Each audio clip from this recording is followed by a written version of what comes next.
Hey, it's Mark again at Cedar Falls Farm. What I'm working on this afternoon, behind our stage, you can see the stage here out in our event area, the back side of the stage. There's an old berm. This was one of the last remnants from when this was a horse farm. There was a ramp over here they could use to load trailers, and I don't know what the berm was originally used for. When we first moved here, I used it as a backstop for sighting my rifle for deer hunting, and I don't need this anymore. So what I'm going to work on this afternoon is moving out the dirt, trying to take this berm down. It's kind of unsightly out here anyway in the event area, but the clean dirt that I'm getting out of it will go up the hill. If you just look to the right side of the stage, back side of the stage, there's a cedar tree up there. In the background you see a little small white building. That is actually an old outhouse. But under those trees I cleared out a bunch of brush, and there was a huge hole. I filled it in with rock on this lower side, and what I've been working on slowly is backfilling it with dirt. So that's what we're going to work on this afternoon. So just hang in here with me. I'll put this on time lapse, and I'll throw some background music in there, and you're gonna watch what's taking place.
All right, this will be where I phase this part out.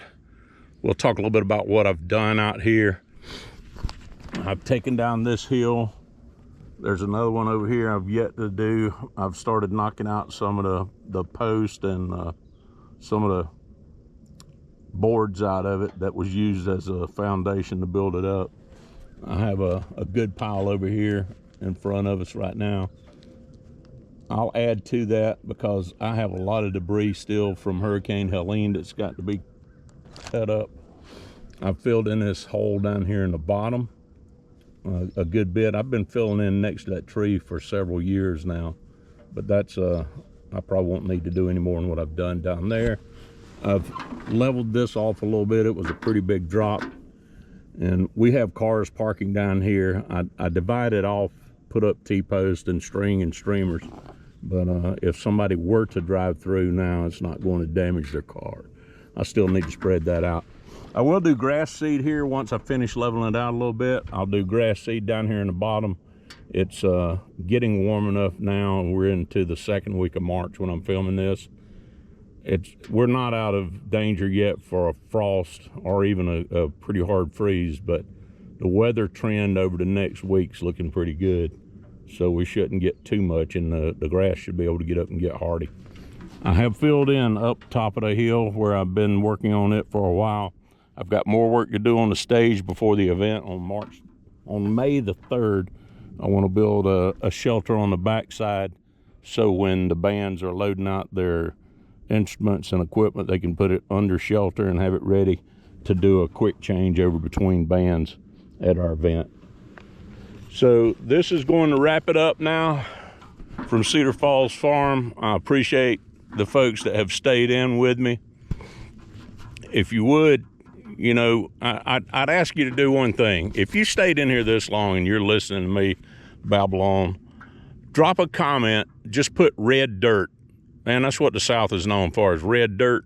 And I'll know who stuck around, or at least who watched the outro of this. And as always, please give us a thumbs up, like, and subscribe to Cedar Falls Farm. Appreciate every one of you. We're starting to get a few more subscribers. I'm trying to do more on the channel, not just when I'm going camping, but I'm going camping a lot, trying to take care of my wife and let her enjoy some time in her retirement as well. So love all of you. I appreciate every one of you. Those that drop comments, I appreciate it. I always try to answer. And if you would, let me know where you're watching from. Much appreciated.